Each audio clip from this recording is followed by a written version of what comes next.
thing we really wanted to do at the start is deliver on great player fantasy. And as we started diving, we had two emerging player fantasies that were awesome, the Shinobi and the Samurai. What we didn't want is try to dilute them into one fantasy. We really wanted to explore both sides. So that's something where we said, well, we need two characters.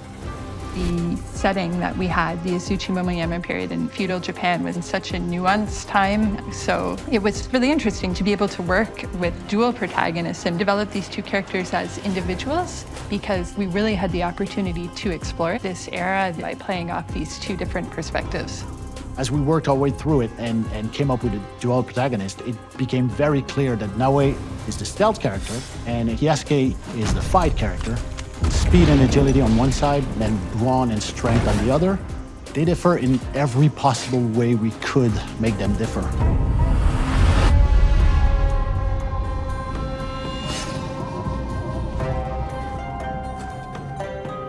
Our shinobi, Naoe, is the imagined daughter of a legendary Egan shinobi, Fujibayashi Nagato. And up until this point, she's actually been quite protected from a lot of the horrors of war that have been going on in other parts of Japan. So this is going to be her first real taste of what lies beyond, and it has a profound impact on her.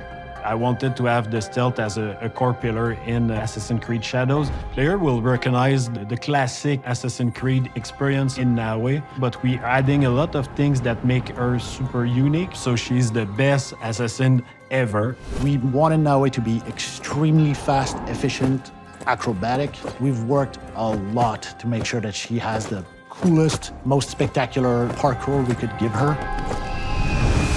She can squeeze in tight corners. She can go prone, meaning that the character can go underbelly and just crawl around in the dirt and disappear from view.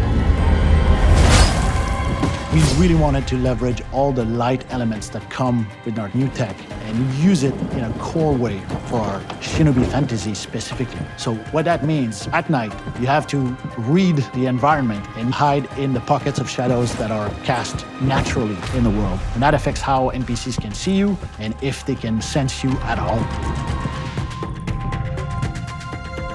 What we want the player to experience is the feeling of being the predator. So you feel like a ninja, you can break light, you can vanish in the shadows, and you're flipping on roof with the physics-based grappling hook, so the stealth is more rich than ever, and you really feel that she's like a blade in the shadows. Yasuke is our first historical protagonist in Assassin's Creed. What we know about Yasuke historically is just a bit, but it was enough to get the team really excited about the opportunity to work with him as a character. He can fight his way out of anything, but he's also super smart and can think his way through things equally as well, and is going to be somebody who always has a commanding presence. So especially in combat, when we think about Yasuke, it's really about dictating how the fight will go. And to do so, we created a mechanic called the posture attack. So he can chamber an attack, and then he can launch that attack to do massive amount of damage and take out anyone. Yasuke is very, very strong. He can barge through reinforced doors. He can lift heavy objects that Naoe can't. But that means that he's somewhat slowed down compared to Naoe. That hurts. On the ground, that's where he shines.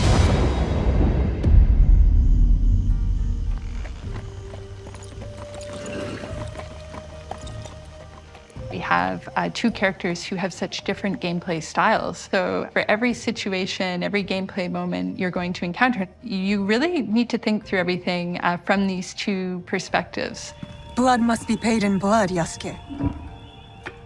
We always want to respect player choice, so you can do quests with any character. So if you are Yasuke, you play with his strength, but also with his weakness. Same for Naoe.